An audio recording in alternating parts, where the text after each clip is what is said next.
My name is Eleanor. I'm 61.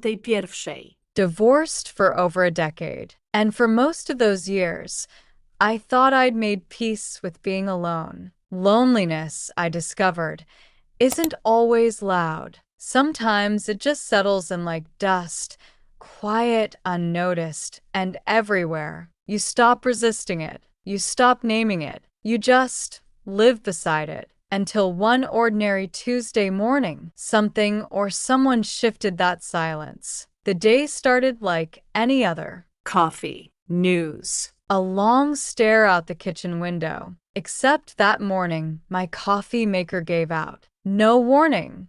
Just a sputter, a final sigh, and silence. And somehow, that silence felt louder than usual. I drove to the store, thinking it would be a quick errand. In and out. But the universe, in its quiet mischief, had other plans. He was the first person I saw as I turned the corner of aisle 7. Tall. Relaxed posture. Wavy dark blonde hair that didn't quite behave. And a name tag that read, Lucas. I hadn't meant to ask for help, but sometimes your eyes ask before your voice does. Need a hand with that? He asked. His tone was casual.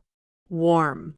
Unassuming. I'm fine, I replied, tugging at the box. It was heavier than it looked, but pride is heavier still. Lucas didn't wait for permission. He simply stepped in, lifting the box like it weighed nothing. Not to impress, just to help. Nothing wrong with letting someone make life a little easier, he said with a gentle smile. And just like that, something inside me stirred. Something I hadn't felt in years. Back at my house, I surprised myself. I stood at the doorway, watching him shift the box in his arms. And before I could overthink it, I heard myself ask, "Would you mind setting it up for me?"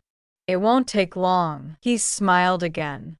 Noche się taśćin. Of course. And that was the moment everything began to change. Lucas stepped into my living room, still holding the coffee maker like it was no big deal. I closed the door behind him, and for a moment, I just stood there, watching him move through my space like he somehow belonged. And then I saw it. The books on the couch, the half-folded blanket, a cardigan draped over the armrest, the tiny, personal reminders that this house hadn't seen company in a long time. Worse still, a box of herbal supplements and a journal I usually kept hidden. My heart stopped. I flushed, embarrassed. Lucas noticed.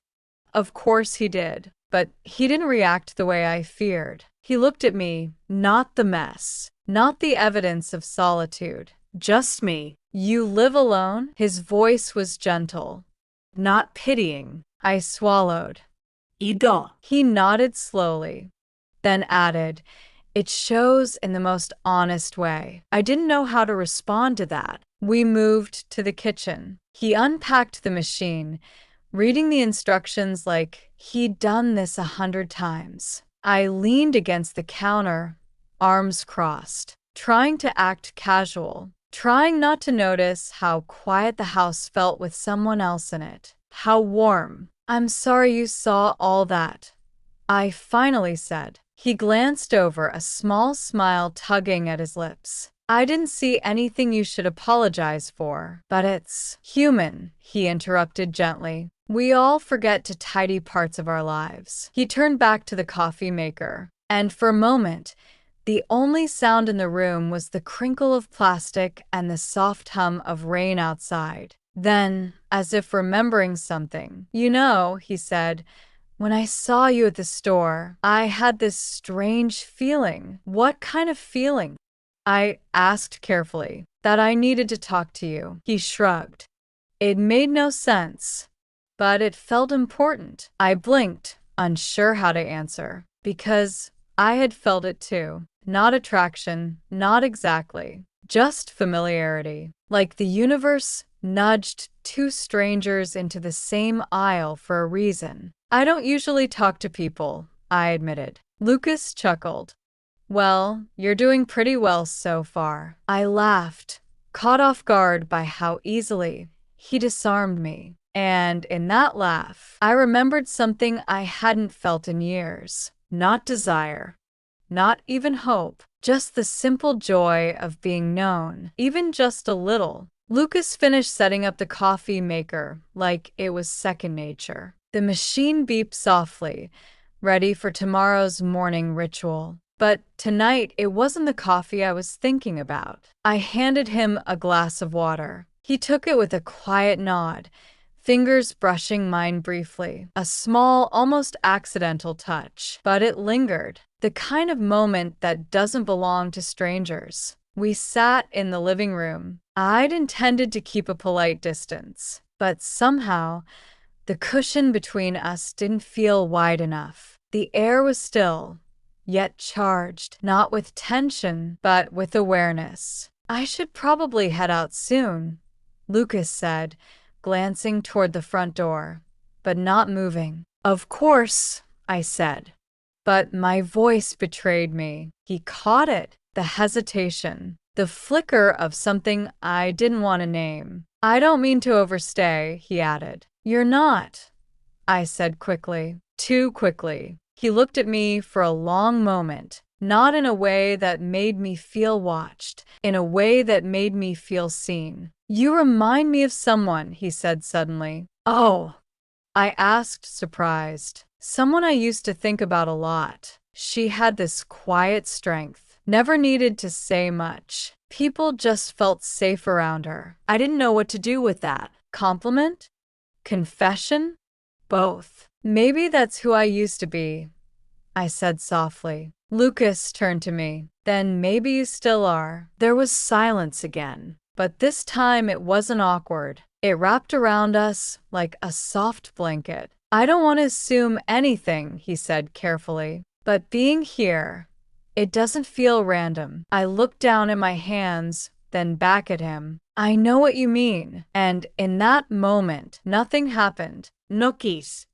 No sudden movement. Just two people sitting still, both wondering if they were allowed to feel something they hadn't felt in a long, long time. Lucas didn't move, and neither did I. We sat there, both aware of how quiet the room had become, but not the lonely kind of quiet. This was different. This was the kind of silence that comes when two people aren't trying to escape it. I stood up, mostly to distract myself. My hand grazed the back of the couch. I turned slightly toward him. Would you like to stay for a little while longer? The words left me before I could reconsider. His reply wasn't immediate. He studied my face for a beat too long, then nodded. I'd like that. I moved to the kitchen to make tea, though my hands trembled slightly as I reached for the mugs. It wasn't nerves exactly. It was awareness of the moment,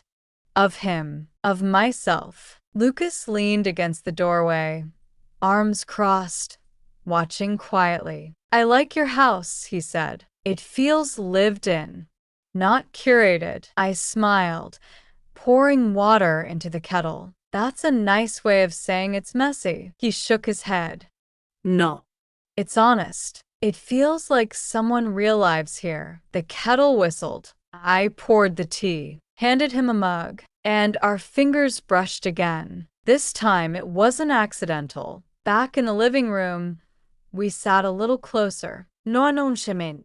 Just closeness. Lucas took a sip of his tea, then spoke without looking at me. I lost someone 2 years ago, he said softly. My mother. We weren't always close, but in the end, she mattered more than I thought. I looked at him, surprised by the sudden vulnerability. I'm sorry, you whispered. He nodded. Grief changes how you see things. It makes you notice people who feel alone, Even if they don't say it. I held my breath because I knew exactly what he meant, and I think he knew that I did too. It wasn't flirting. It wasn't romance. It was something older, quieter, and far more rare. Understanding. We didn't rush the evening. It unfolded like old pages, creased, delicate, and familiar in a way I hadn't known I missed. Lucas sat beside me, not too close, but close enough that I could feel his presence. And oddly, I wanted to lean into it. It had been a long time since I let anyone sit this near. Longer still since I wanted them to. He looked around the room again, his eyes soft but curious. "This place feels like you," he said. "It's quiet but not cold." I didn't know what to say. I'd built this quiet as armor, and now someone was calling it warmth. I think I forgot how to fill it with anything but silence, I admitted. Lucas tilted his head. Maybe it was never meant to be filled. Maybe it just needed someone to sit in it with you. That simple idea, that maybe I didn't have to be fixed, or louder, or someone else. Maybe I just needed someone willing to sit with me as I was. That felt like a kind of healing I hadn't dared hope for. We talked more, about little things, about nothing at all, about everything in between. And with every word, every pause, every glance, the quiet didn't feel empty anymore. It felt like home. Not a home you decorate, not one you prepare for guests, but the kind of home that welcomes you, even when you bring your shadows. At some point, I laughed at something he said. Really laughed. The kind that escapes before you can hide it. Lucas turned toward me, studying my face. "That sound," he said.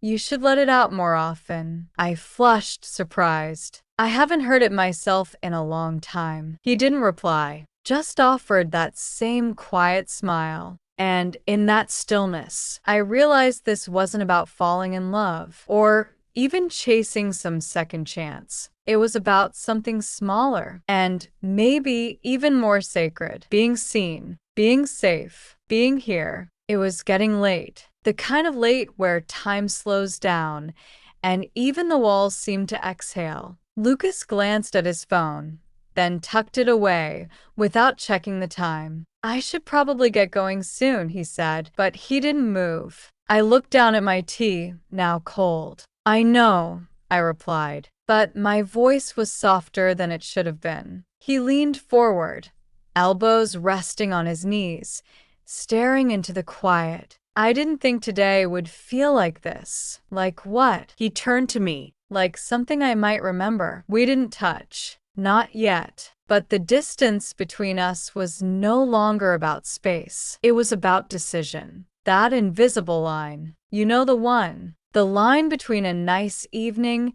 and a night that changes something inside you. And we were standing on it. "Eleanor," he said, and my name sounded different coming from him. Like he wasn't saying it to get my attention. He was saying it to hold it. I don't want to overstep, but I haven't felt this still around someone in a long time. My breath caught, not from surprise, but from recognition. "Me either," I admitted. He smiled, barely, almost like he didn't trust the feeling yet. "Maybe this doesn't have to be anything," he said. "Not a story, not a future, just a night where two people met and didn't rush away from it. That I could hold." I nodded. "That sounds like enough." But the truth was, it felt like more than enough. He stood slowly, took a step closer, not asking, just allowing. And I didn't move away, not forward,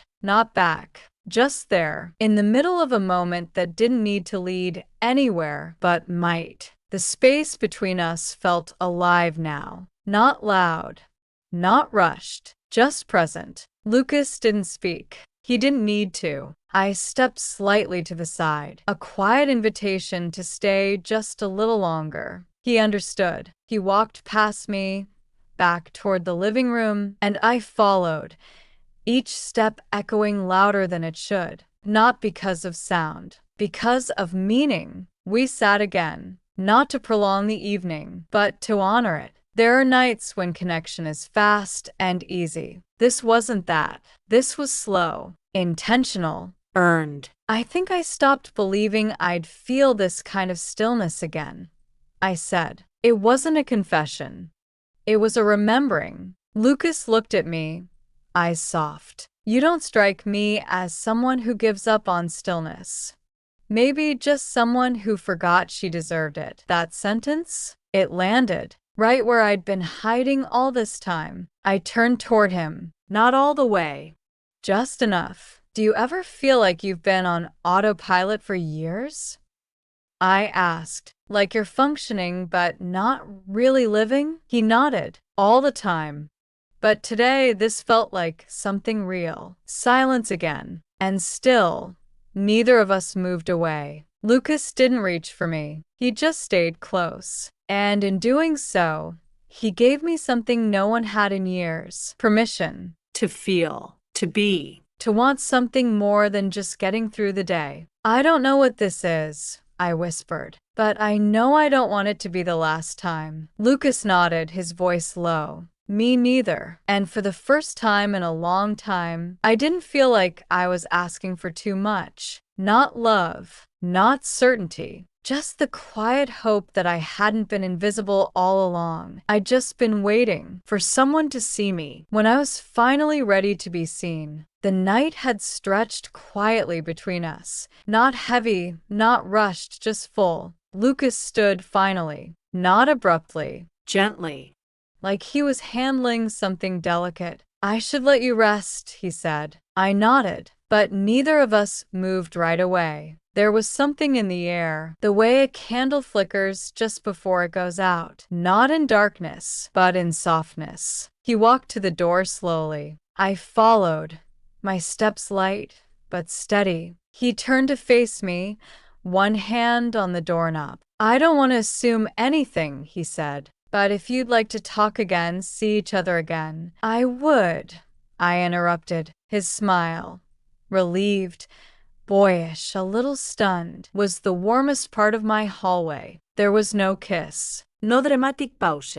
Just two people who had quietly shifted something in each other. Lucas opened the door, letting in the cool breath of night. He stepped out, then paused. I'm glad the coffee maker broke, he said, grinning. So am I replied. And then he was gone. Not vanished, just elsewhere. I closed the door and stood still. The house was quiet again, but different now. Not empty, open. I walked back to the living room, passing the couch, the mugs, the small signs of the night, and I smiled. Not for him, for me, because something had returned to this space. Not someone. Me. I didn't know where this would go. Didn't need to. Because tonight didn't promise a future. It gave me something better, a moment, an awakening, a reason to look forward again. And in that, I found more than company. I found possibility. This story is fictional.